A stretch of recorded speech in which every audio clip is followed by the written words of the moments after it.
York City and is now working out of LA, just out of Hollywood. She is the queen of blondes, and she's one of the most incredible platform artists I've ever seen. And I'm really excited to be speaking with her this evening.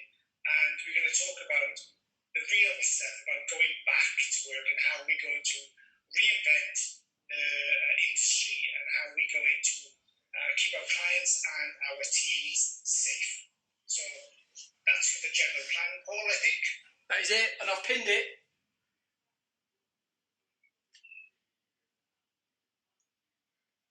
There's a delay. So yeah, we're just waiting for Zoe. We're just waiting for Zoe to jump on. We'll be discussing all of what Ian said, but you can see from what we've just pinned. This is basically we're just trying something new. We were going to sign up to Zoom and try and stream it on Facebook and YouTube, so we can get all three of us on camera. But it's a little bit more complicated than we thought. So it's something we're going to do in the future. But let's do this for now, and we're going to basically discuss what everybody's sort of thinking. The big issue at the minute is nobody knows what we're going to do when we get back to the salon, or when we can open, or what guidelines or anything like that. So that's what tonight's going to be about, and just discussing. So Zoe has just jumped on board. Just wait for her to request. Yeah, I think it's going to be about helping to create a strategy, Paul, right? Yeah. So just request to come to go live. Yeah, strategy, 100%. We had a quick discussion yesterday about it, and we wanted to bring you what the guys are doing in America and then what we're doing in the UK. Ian's in Wales, I'm in England, although it's not far, but it's about 3 hours.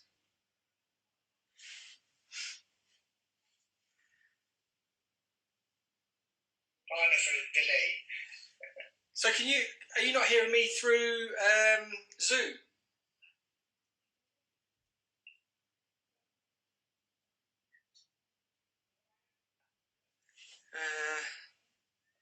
No, it's just shut my Zoom. Maybe I should listen to you on Zoom. Yeah.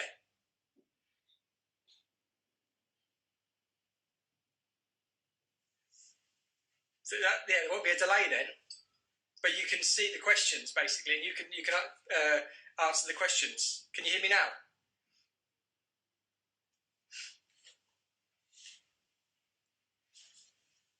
Zoe, if you jump out and then jump back in, it will let you, a little red box will come up, and there'll be something where you can request to go live. So you can hear on Zoom now, yeah?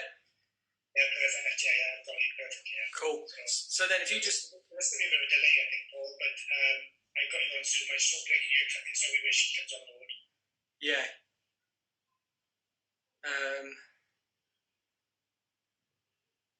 So yeah, let's just. Has she not requested yet? Not yet. No, I told her to jump off, then jump back on and request, and then it will come up down. Can I? Oh, yeah. Here we go. I've just done it. Okay, that's good. I'm roasting. I didn't think today was going to be that warm. They said it was going to be cold. Pardon? They said it was going to be cold. We obviously lied. Yeah. It's quite nice. Just wait. It says waiting.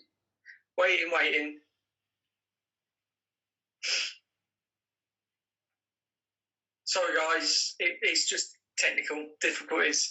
We're going to try and bring this. By the way. Yeah, she does live in LA. She's like, here she is. Okay, can you see me? Yeah. Hi. Oh my God, I was panicking. Oh my God. Like, I know I'm bad at technology, but not that bad. How are you guys? I was listening. All good. Can I turn this up a bit more? That is it. So we've just done an intro to what we're doing. Okay. Okay, so if you just want to introduce yourself to our audience, tell them all about you, and we'll go from there. Hey, Europe. I'm Zoe Carpenter. I'm based out of Los Angeles. The home base where I do hair is at the Kimvo Salon in West Hollywood. I have been a Joico guest artist, one of their blonding specialists for about 7 years now, which, God, so crazy how time flies. And yeah, I'm just so thankful that you guys are having me on this live, because it's really, I know everybody's doing a lot of technology right now, but the worry and the fear of what's to come and what's expected when you do go and step back behind the chair, I think it's really important for us hairdressers to really touch base on that right now. Because, I mean, as much as we want to show technique and we miss doing hair on mannequins, I think it's just really important to be real right now and show what we're all actually feeling and really talk about it, because there is going to be changes. And really thinking about this is going to be a time where clients are going to make a change. They may venture out and see a new artist. They may want to make that change in having a new hairdresser. And it's also really important to, my dog just came out, hi,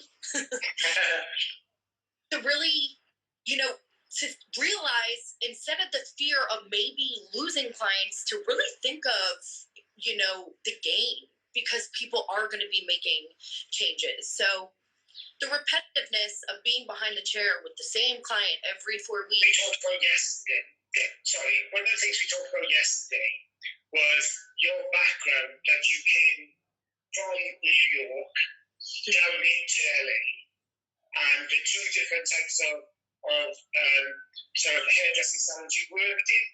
Do you want to tell us a little bit more about that, please? Yeah, because it is funny, you guys are all the way in UK, so I mean, we basically are living in different worlds. Yeah. And I will say, the clientele in New York, so I did come from New York City. I was born and raised in New Jersey. I did my apprenticeship with Beth Minardi. So very technical colorist. By the book, I helped create a whole color line, as I still do, test everything with Joico hair color. So I really am familiar with the technology behind hair color. And the difference here is, I feel hair color and hair dressing in LA, it's just like it would be in any kind of fashion from New York City to LA. It's more low maintenance, more laid back. New York City, they wear more red shades. The fashion is just different out there, where I became a blonde specialist because I did make the move to LA. So I would say the difference in the clientele, definitely more loyal in New York City, and a lot of more great coverage. We're here, you're working with Lightner a lot, so it's a lot of lightning. It's a lot, so it's different, where they're wearing more fashion-based hair color in New York City than they do in LA, especially because of the sun here. It's really difficult to keep a red shade, because the sun does fade. Yeah, one of the things you were saying also is that you now working as a booth stylist, and then you were used to working in a team in New York. So can you just tell everybody what the differences are as we got a team and being in a booth rental that you're doing now in LA? Yeah, you definitely are much more on your own here in the salon. I feel when you do come from a commission-based salon where everybody has to work as a team, definitely the team effort is being booth rental and, being a 1099 and independent. I mean, you are very much on your own in the salons here. You do have to have your own product. And if you're out of something, it's, everybody's using different things. I work with a lot of people that, they look at a Joico shade and they have no idea what it is. Most of them are off or L'Oreal, So I do think being in a commission team-based salon where everybody's on the same page, I miss that. And I think also too, if an injury happens or you are sick, it's important to know your teammates and the people you work with are able to take care of that client the same experience that they would experience with myself or you as an artist. So being booth rental and being 1099 and independent, that's where the difference comes in, because it's really hard if I am out, which I travel so much to teach and educate, hard to make sure that that client is going to be taken care of the same that they would by me.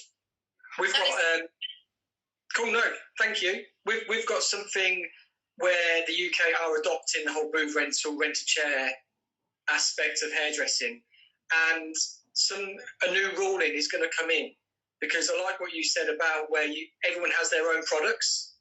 Like you know that you are self-employed because you have your own stuff. Whereas in the UK at the minute, there is a real sort of crossover where you'll go into a salon and you won't know who's self-employed, who's employed, nothing like that, because they'll still have a colour bar, they'll still go to the same checkout, they'll still use the same card machine as such, or cash or whatever, and that's what our government are trying to really clamp down on, because that's the way that you do it.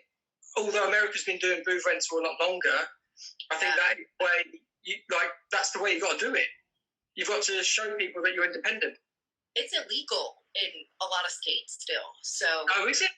Yeah, I believe New York City and New York is illegal to do booth rental. So they're all,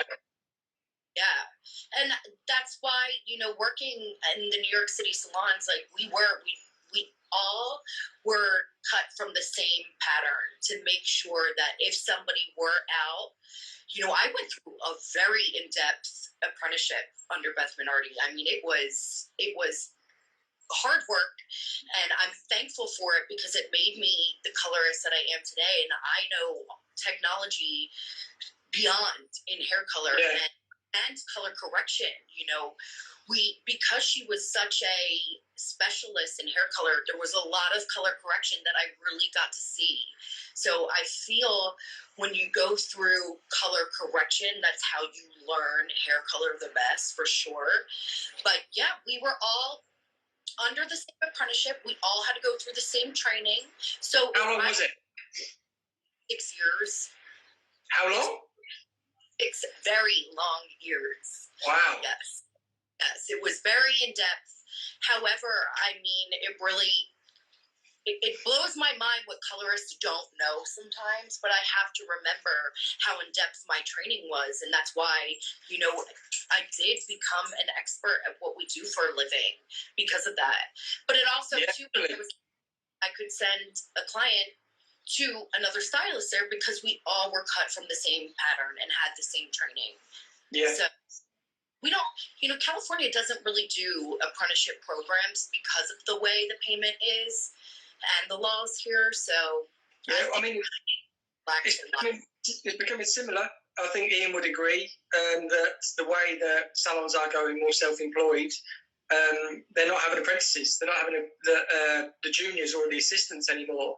It's down to the employed salons to keep churning through the new talent. Would you agree, Ian? Yeah, I think it's one of the things which is kind of damaging our industry in the UK more than anything right now is the amount of self-employed or rent chairs that we have here, because they actually contribute very little back to growth of the industry and passing on information or training or investing in apprenticeships, etc. And I think that's something that's going to become more apparent in the next 3 to 5 years. And I think we're going to see this massive hole where we don't have anybody, young people coming through, because there's just nobody to train them any longer. Yeah. I think, and actually the standard of hairdressing in most of the colleges that train just isn't good enough in this country. Yeah, 100%, yeah. It is what it is. Just one of the things that I wanted to speak on, and you, Paul, is we've got kind of a feeling for where you're at. So we fast forward to just about 3 or 4 months ago, just Christmas time, when this pandemic struck. When you heard about it, what were your initial thoughts when you knew that parts of Asia were starting to lock down and things? Did you think it would get to the States? Did you think it would get to the UK? No, to be honest. It was all a little bit diluted. I think it was seen as like a bit of a movie sort of script that, yeah, someone ate a bat, someone got ill, and then passed it around Asia. And Contagion, that's basically Contagion, isn't it, the film?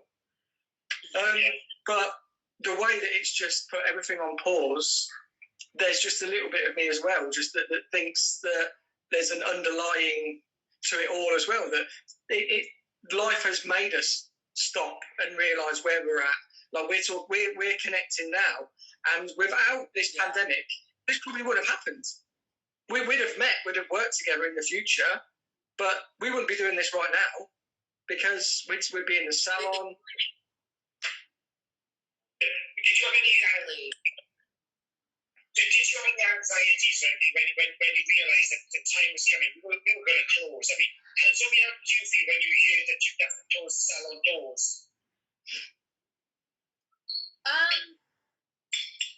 Honestly, it was the smartest thing to do. You know, I still hear of hairdressers that are doing hair, and obviously it's illegal right now. And I just think, I think we were taking the proper precautions, not just being selfish within ourselves, and wanting to work and wanting to make money, but protecting. I mean, we build relationships with our clients or our family. And I think it's important that we took the proper precautions in closing the doors to protect them, to protect their families. You don't know who you could have passed it off to, and God forbid the guilt you would feel in doing something like that because somebody needed a haircut. Yeah. I think it was smart. I think it's important that we're not greedy and we took the proper precautions to protect our family, and that's our clients a lot. So, I mean, of course there's anxieties and there's all of that, but I will be honest when I tell you I'm so thankful that I didn't just put all my eggs in one basket and being behind the chair. And I think that's what's so beautiful in this industry is you don't have to just be behind the chair. I've become a mentor. I've become an educator. I, do work for Joyco. There's so much beyond that you can take this industry just other than being behind the chair, which is, I think, is just such a beautiful part of our industry. So I'm thankful that we are doing this because we ventured out of just being behind the chair and being and all of that, and really sending a message to people, that are having the anxiety. And maybe this will be a sign for the cookie cutter stylists that are behind the chair. Maybe we could be a mentor to them to venture out and do more with this industry. So I think that's important, send that message. There's a great comment coming in. Just somebody said there's Real Samuel just saying that it's all about keeping salon guests and ourselves safe. Yeah. I think that's the bottom line, and I think any decision we made, that was the bottom line. It's how do we keep ourselves safe, how do we keep our team safe, how do we keep the clients safe? And that was probably the thing that made me close in my salon. I took the decision a week before all salons in my area were even thinking about it. Yeah. And we said we would. All you took the same stance, right? Yeah. I mean, it all happened very quickly, considering that it was going on from December, that this was all building up in January and February, and it was becoming very apparent that it was travelling through the world. And then our government weren't really giving us the concrete answer that we wanted in the UK. They were sort of saying, well, close if you want to. But the thing that was sort of holding some people back from closing is the whole thing that if you take the decision to close, you won't be assisted with any help. But yeah, like Ian said, I closed a week before most salons in the area. Yeah. That's a big I mean, it's a very serious. Now we face everybody wants to know. I mean, today, for instance, I've had at least half a dozen, 6 or 7 messages of clients asking me, when do you think you're going to go back? Yeah. And how long's a bit extreme? I just don't know. I just don't know when I'm going to go back. No. But I will keep them informed. So one of the things that's coming out, I think, is that people don't like the uncertainty. My team don't like the uncertainty. Clients don't like the uncertainty. And they're looking for that, can you give us a date? Because then we'll all be going to relax and just wait for that date. And then not having anything to go with probably shows the thing that we are faced with most, like they're not knowing the uncertainty part, which is now creating a big anxiety around overwhelm about what we're going to be dealing with when we go back and what's it going to look like. And so now we have to come up with a strategy. So what do you guys think about the strategy and the way forward? Do you want to go, Zoe? I mean, it is going to be a new normal, new you. We have to shift the mindset in giving a proper answer and make them understand somehow. I personally foresee when salons do open, and I was saying this to my best friend today, who is a colorist in New York City, I think that it's going to be clockwork. Like, they're going to have night shifts in salons to allow certain amount of clients, to allow certain amount of stylists. Stylists are going to become having to work a night shift, and you're going to have your morning shift, and nobody's going to, depending on the amount of space and the amount of people that are in a salon, it's going to have to be limited. So I honestly foresee salons being open 24 hours and some taking night shifts. It just, as far as giving that answer to clients, I suggest saying options. It may happen earlier than we expect. If this can happen where your salon stays open 24 hours and you do a night shift and you do a morning shift. So maybe giving them some sort of hope of options to be able to open is something we can do for them. Yeah, I mean, I think where we're at is, I had a phone call this morning and a client said a salon local to me has put an announcement out that they're opening on the 18th. And they said, so can I book an appointment? And I was like, I don't know when I'm opening. I have no idea. And I don't know the procedure. I don't know if we're going to, like they might say, right, the 18th. But if we've got no PPE, we're not open on the 18th. Exactly. What we say when we teach hair is always under promise and over deliver. Yeah. And that goes with putting a date on anything is honestly that is not smart to do. And you want to, if you really want to upset some clients and lose clients, you smack a date on that. So I just did with doing something like that. And, we just want, if they've been loyal to us, we want to remain loyal to them and definitely not stamp a date on anything. No. What say you?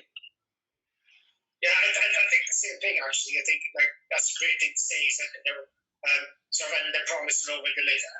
And I think we're in the same situation. I do think when we go back, it's going to be a completely different landscape in the salons what we used to. Yeah. And I think that Zoe just touched on it and said, well, when we go back, we are going to be, one of the things I've spent my time doing is creating the best plan I possibly can. It's open to be able to change, and I don't think it's carved in stone, and it's going to be really flexible. But so far, I think to give us the space in the salon we need so that we have the least amount of stylists and the least amount of customers at any one time, we have now expanded our hours of opening, so they're going to be like 5 late nights, for instance. 2 teams, which won't overlap. One will come in and do 5 hours in the morning, one will do 5 hours in the evening, and each of the teams are 4 to 5. and that means we only have 4 or 5 clients in any one time. We're expanding the appointment times by 30 minutes, which is a good to leave the salon for the next client comes in. And so we've tried to make the reception area pretty much redundant, so we don't have to use it. And then the amount of hours we calculate that people would do on that system is 31 instead of a 37-hour week. But because the utilisation will be quite high, I'm expecting like 90% to 100% utilised because of the demand. It won't really affect much because the team will earn commission. And so by seeing that and most of the stuff are going to be big ticket prices, so your bills are going to be bigger because you're going to need more colour, restyling, more retail sales, all those add up. And I think overall, the team will earn more money because it's more condensed time, but using the time more profitably, if you know what I mean. But you actually took one yesterday, Paul, which I was really interested in you had done a calculation on the extras, which I hadn't even thought about. So do you want to talk about those? Yeah, and well, I'll just touch on what you were saying. So, with having a colour client in, so we're going to have, say, a colour, a gap, and a cut and finish. What are we going to do with that gap? Because I think that gap there is where you're going to be losing money because it's not a bum on a seat if you haven't got the space. So I think that's one thing which is really making the anxiety quite high with some people, is because they normally have client in, colour, cut, colour. Do you know what I mean? And I think that middle in between a client, another client, I think that's what's creating the anxiety. But touching on what I was saying yesterday is calculating what you're going to need extra for one stylist per day. So say a pack of gloves for one stylist a day is an extra £8, depending on where we get them. £8. Then we're looking at disposable towels, which again, I think I've seen today there was something like 500 for £80. Is that correct? Yeah, right about that. Yeah, and then we've got disposable aprons, which I don't know, you could be looking at a tenner for those again. You've got the face masks, which I can pretty much guarantee aren't going to be cheap. They're going to be probably $1.99 per mask, and we're going through 8 of them per person a day. Well, 16, including client, a day. And adding all that up every single day, it's a lot of money. It is. It's, changes are going to have to be made. I just focus actually on the comments. Is Katrina's joined us, Paul? Yeah. From Ireland. So, Zoe said on Katrina, she's one of our Joyco Europe colourists and a really good friend of Paul and mine. In fact, we did one with her last week. So she's really excited, but she's like a font of information. She has so much information and she's always willing to share. So it's always great to see Katrina. So I know that she's already planning with her team as well, but about how to go back, and something we were talking about last week is the main topic. So the hardest thing I think is that it's about pricing. So you was talking about that yesterday when we talked briefly yesterday about pricing and how you were going to approach clients with pricing when we go back, because you were talking about the retouches, because you're known for your platinum blondes, for instance. Is how are you going to deal with the pricing, and how are you going to explain that to your customers when they come to see you? Well, to be honest, I think the most professional thing to do is make a very nice sign that is in a frame, maybe even, or I handwrite a note to clients. That, really, a handwritten note to a client that, to anybody, that's heartfelt, and that's from you. To be honest, before we reopen, I really want to handwrite letters to clients of explaining, that there will be changes. They have to understand that we're artists. We are not corporate. We're not getting paid right now. So it's important to explain to them, and you don't want to shock them at the front desk when they go to check out with. No. So it's really important that I think that to do a heartfelt handwritten note to your clients explaining that there will be price changes and these are why. Also, too, when they are in the chair, clients know they're smart. They know the scent of every product that you've been using on them for years. They know the whole realm. They know when they're supposed to go to the shampoo bowl. They know all of that. So different products are going to have to be used because we're going to be color correcting. And you just have to remember you can't let the client bully you. You are the professional. You are in charge. So you have to educate them on it's all going to be consulting, all of that, and treat every client like a new client. But as far as price change and, if our clients are going to support us and stay loyal to us, I think a handwritten note before we open is going to be really heartfelt and, very intimate to them. And I think that's the way to go about it. And that's how I want to approach it. So. Yeah, I mean, one of the ideas, my friend, he had a salon and they charge hourly. So they would have one client in and you'd do the colour, and in that development time, they'd still be getting charged for that time. They'd work out an hourly rate. And what you would do then, you would discuss aftercare, you'd discuss, even when we go back, you can discuss health and safety. It gives you that time where you can invest more time into your client, giving them a one-to-one approach where assistance won't be needed as much because you'll be taking control of it all, really. You'll have time to shampoo, you'll have time to discuss treatments, you'll have time to check out. So that is potentially one way we see it going, but it's you don't want to make it too expensive. And I think we spoke about it yesterday. And I said, well, I didn't want to, this is the reason, my thinking is this, is that I didn't want to profiteer from this situation. I still think it's an opportunity, and I do think it's going to present a lot of great opportunities to great hairdressers and how you treat the customer. But if you are blatantly profiteering right now, I think that your customers will look around and they will see that other salons are doing something different. And hopefully our salon will stand out and doing something different. Oh, definitely. What I've got the team already is that a colour correction is always going to be a colour correction. That's never going to change. It is what it is. It's every colour correction is different, and every cost is applicable to that and that particular client. I don't think that's going to change. But when we will sit with extra regrowths, and you are going to do maybe not a trim or restyle, for instance, on maybe every customer, or some clients might actually like their hair being longer right now. But you have those options, right?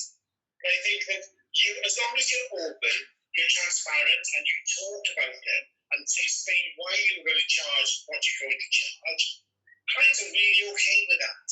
And I think we talked about yesterday.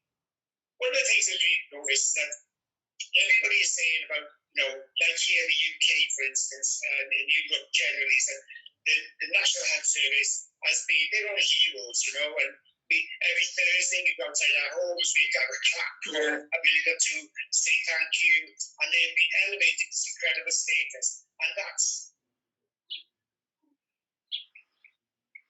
under those heroes. The next question people are asking is, when can I get my hair done?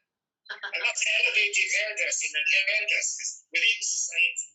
And I think that I hope hairdressers learn that value and realise that value is going to be something over a period of time, a longer period of time, and not just like a get rich quick scheme now. And actually start valuing and building value into the services in which they offer right now.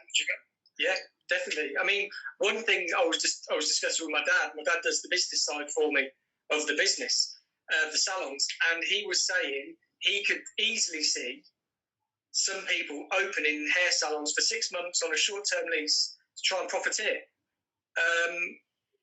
It's something that you could easily see doing. Barbershops open up, quick buck, and then they just close down and they'll move on. But where we need to do is the bespoke service, the client loyalty, exactly what we did do, but just I think the health and safety is just going to be a game changer. We spoke about this yesterday, for salons that were sort of scrimping by and weren't really investing in education as much and all that sort of thing. I think you're really going to see different levels after this. I agree. Yesterday was that the salons, I think, which were almost had to be shamed into closing. Yeah. The ones who want to be the first to open now. Do you know, and there's like this, they just don't.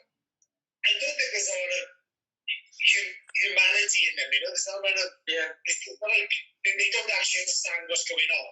They just want to be in this salons making money. That's all it's about.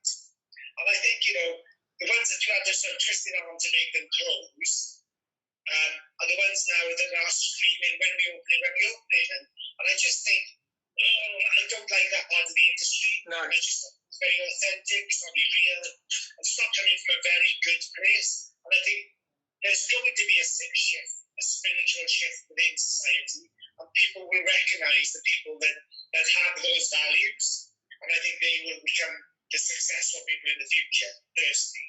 Joey, what do you think of that? Yeah, I think, to be honest, there's going to be, again, like, I think that hairdressers are going to be really shocked about the change. There's going to be new clients. And I also, you know, I was discussing it with a friend of mine, Phil does hair, Phil Ring. And, you know, there is options. We were talking yesterday, and, you know, there's going to be areas that are going to open up sooner than others. So, you know, upstate New York right now, he was saying, the numbers are really low. It's probably going to open up before New York City is ever able to. And I do think that salon owners are going to rent spaces in areas that are opening up sooner than major cities, and clients will commute to you. So I see that happening as well. But yeah, again, I really think that the anxiety that stylists are having, they're going to be really shocked of the new gain of clientele that they're going to have. And, you know, again, precautions and safety and all of that is super important. And as far as giving a date, you know, unfortunately, we are not considered essential. So you smack a date on it, and you just have to, you know, I know right now it's really hard. You know, people are home, they're quarantined, they're not looking their best, they're not feeling their best, the moods are flowing, and it's just, you know, again, it's important. We're therapists, and we give advice to our clients all the time, and it's just really important right now to keep them uplifted as much as we possibly can, but you can't give an answer we're not being considered essential. So actually, there's a funny thing that's come up, because when we started this lockdown, I think everybody, including myself, was probably terrified of the box time. And everybody was like, oh my God, they're going to be box tying the hair, and, you know, we're going to lose clients because they're going to use these products, it's going to be great. Actually, so far in my experience, it's been the reverse. Clients who find a box tie say, oh my God, when you open it, I really see my colour down. It's so bad. And I'm like, this is amazing. This is even better, because they now realise to get what we do, it's so much more than just mixing two bottles together and just hoping for the best. Hair colour's gone on to such another level now. In salons like yours, for instance, and I know Zoe's been doing it for a long time. But the service we provide, and the colours we provide, and the condition, and how we look after the hair, it's a whole new ballgame. And for our clients who now go back to try a box time, they've almost been traumatised by it. And you They see the difference of the actual shine and the way their hair feels. Even when they try to blow out their own hair, products like that, it doesn't do the same effects because of the ingredients that we use in the Joico hair color. So that is important that they are seeing that difference. And, I've just been really guiding clients to, that sleek hair. As you guys can see, my hair is just filled with like oil right now. The Blonde Life brightening oil, I just am obsessed with, because right now is the time to just let it breathe. Keep like sleek. Pro Series 2 has been in my hair all week. I keep the oil in my hair. Take care of your hair right now, because what we are going to have to do to revive it when this is over, we're going to be pushing it a lot, especially I work. So, my blondies right now, I'm going to have to seriously push their hair. And thank God for Pro Series 1 in the Defy Damage line, because it does, it is monumental in what I've been able to achieve. Yeah. And but still, you're going to be pushing that hair with some lightener. I know I will be, because I work on blondes. So right now, I'm just guiding them to feel good in a sense of wearing the sleek look with treatments in the hair, and put a mascara and a lip gloss on and just feel good about yourself. The sleek look is so just keep treatments in your hair for now.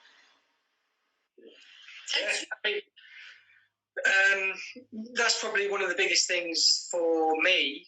Is we've been having a lot of clients message saying what treatments can they use, what products can they be using, and some who didn't really purchase any at the salons, but now they're sort of being like, oh my God, I can actually feel the difference from having a every 6-week appointment, how good my hair feels, to nothing's been done to it really. So what is it that you use?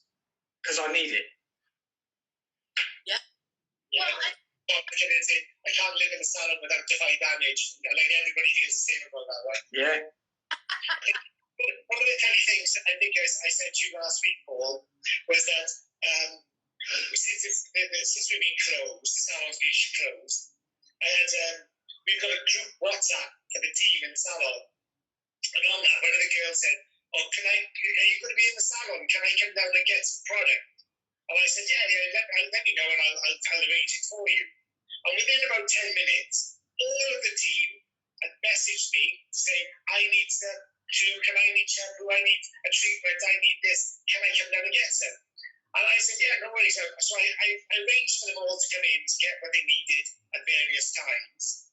But my comment back to them was like, I love that you can't go without the products that you work as professionally, because they've taken it for granted for such a long time, but now they realise the value in the products we use. And I said, I can't wait, because I know that when we go back to the salons, they'll be talking so much from their heart and their own personal experience, how they couldn't live without that product during the lockdown. But the clients are just going to fall in everything as well. It's a great story for them. And I think that's for me, it was that little ha-ha. Why I love the brand so much. Definitely. Yeah, definitely. And professional products. I mean, it really, there is going to be a lot of change and a new normal for sure. And a lot of that positivity as well. And, our clients are going to find a new appreciation for us for sure after this. Definitely. Even us, just in life in general. I mean, just to sit at a bar and look at somebody and talk to a human, there's appreciation for all the things that are essential to us.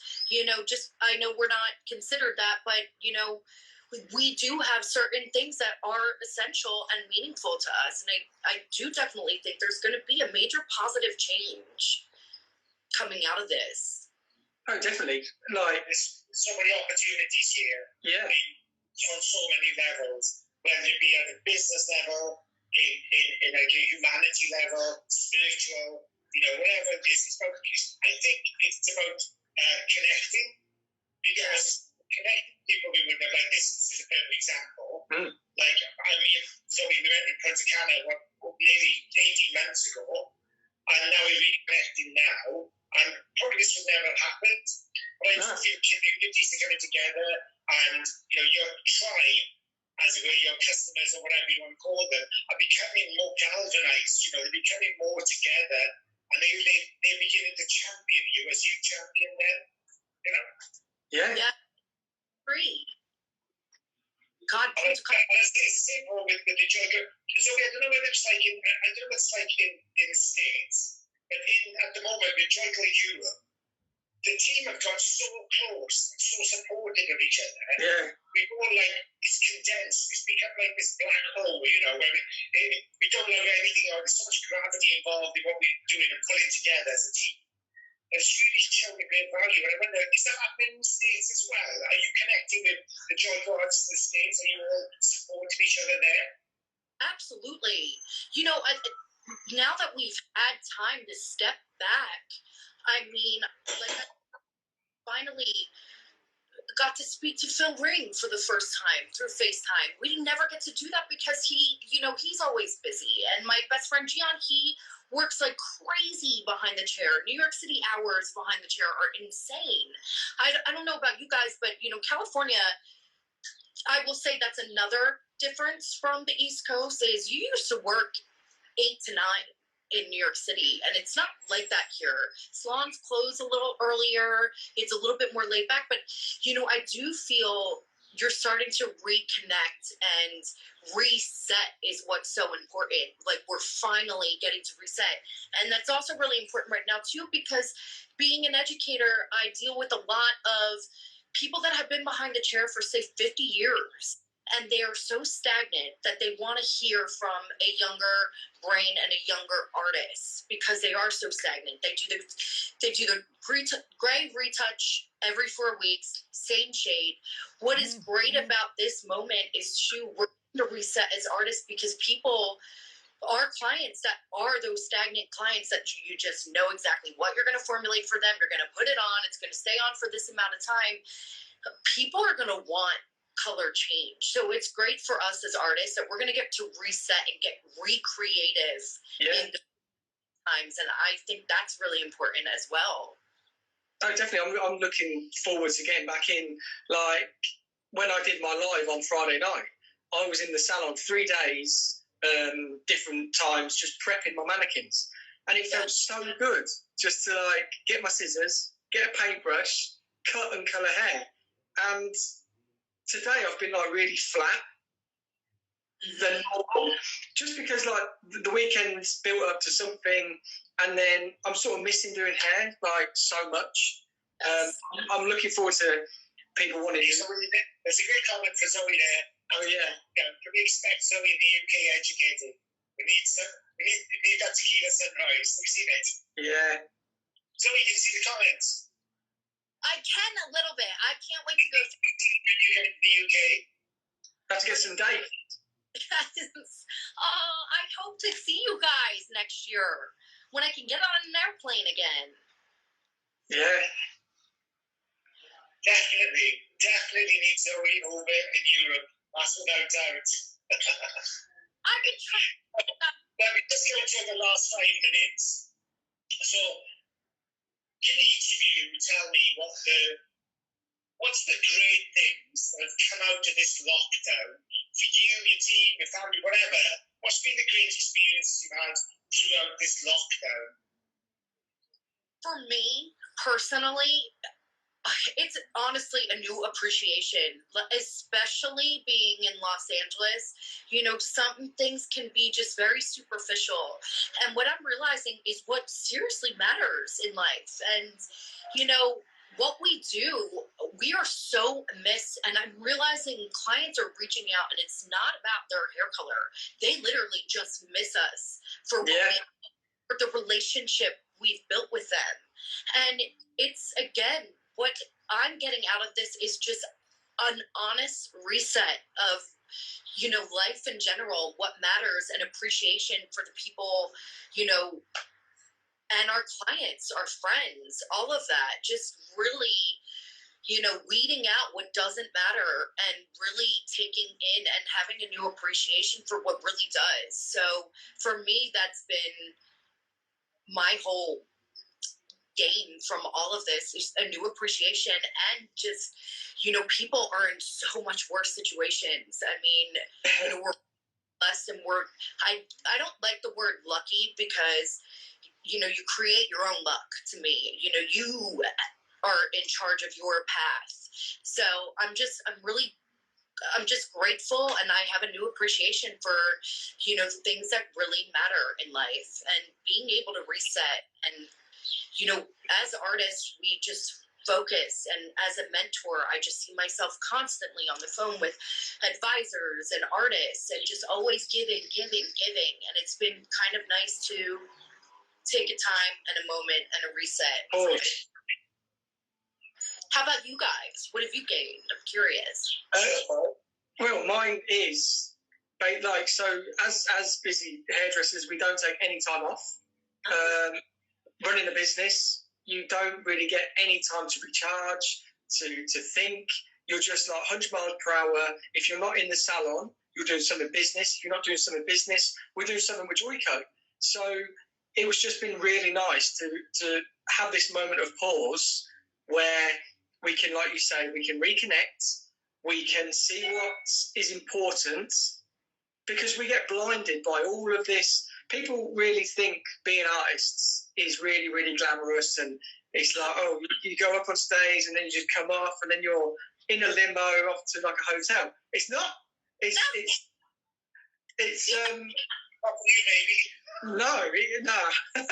It's so intense. Like, you literally jump on a plane, you do your show, jump on a plane, you're back in the salon, and you don't get any time to think or do anything. So this time for me, I've upskilled in things that I've always wanted to do. I've been on loads of webinars. I've connected with people who I've always wanted to connect with. And being able to do this it's like been the best thing ever. But I know the situation is terrible, but it is what it is. And it's... I will not get this. I think that I feel the same, is that my world has got smaller, not bigger, but in a good way. It's become more condensed, and I've been able to look at who is most important in my whole life, and in my and everything I need is just right around me now. I don't need anything outside of where I am right now. I can survive capably, I can do really well, and I can have a really good life with everything that's around me. Yeah. But it's also given me the opportunity to reset some ambitions, which I felt were maybe out of, just not out of my time, right? I thought maybe I just missed that time. I think that's just nonsense now. I reckon I can focus on things and achieve things that I possibly thought I'd lost. So that's been a really good thing. But yeah, connecting with the right people, connecting with all over the globe, really.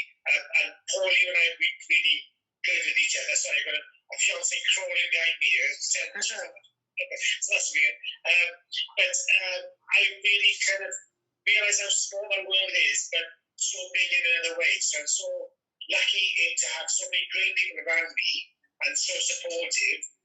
But that, in one way, then expands my world in another way, if that makes sense. Yeah, definitely. And so I'm really lucky and grateful. I'm just happy to have all of that and have those experiences, I suppose.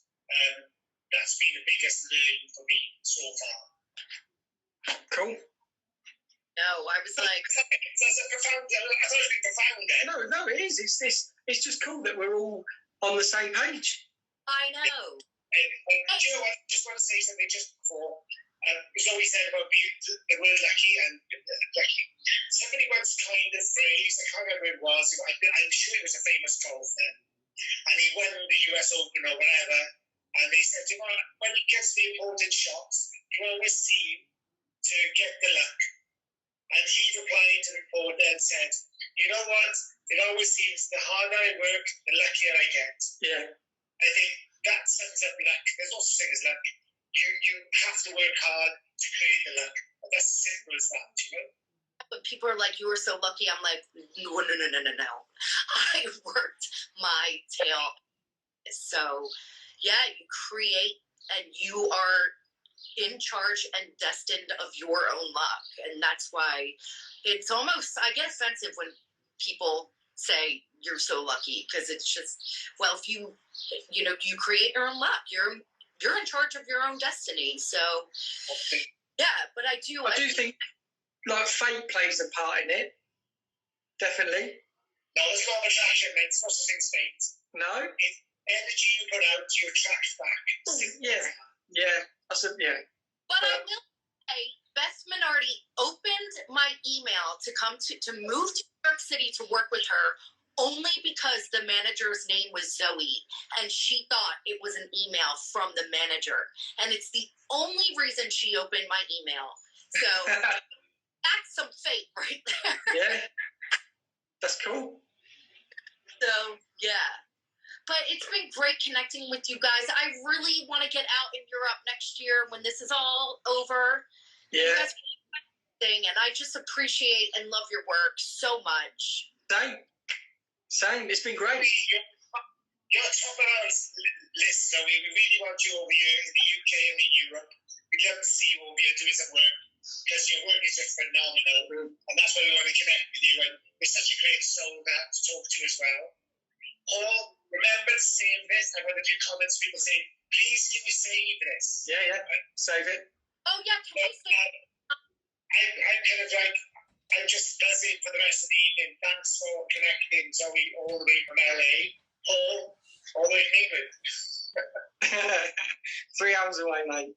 But it's great. Yeah, it's incredible, and we need to do this again. We need to, when we're back in the salon, or however long it is, we need to reconnect and just talk over what we've just discussed now, and see if what we've spoken about has happened, and that'd be cool. All right, you guys. From LA, how's that? Yeah, we'll fly over. We'll sit live with you. Yeah. In your salon. Wait, what is he saying? We'll fly over to you and we'll do it live from there. It's beautiful here. I'm just starting my day. You got my dog stuck. We've got 20 seconds left. So make sure you all give us a follow, share this. We'll do it. If you want to hear anything you want us to do again, just pop it in the comments and we'll do it. But thank you, Zoe, for coming on. Oh. All right, thank you so much, guys. Take care, thank you. And you. Have a good day. Thanks, bye. Bye-bye.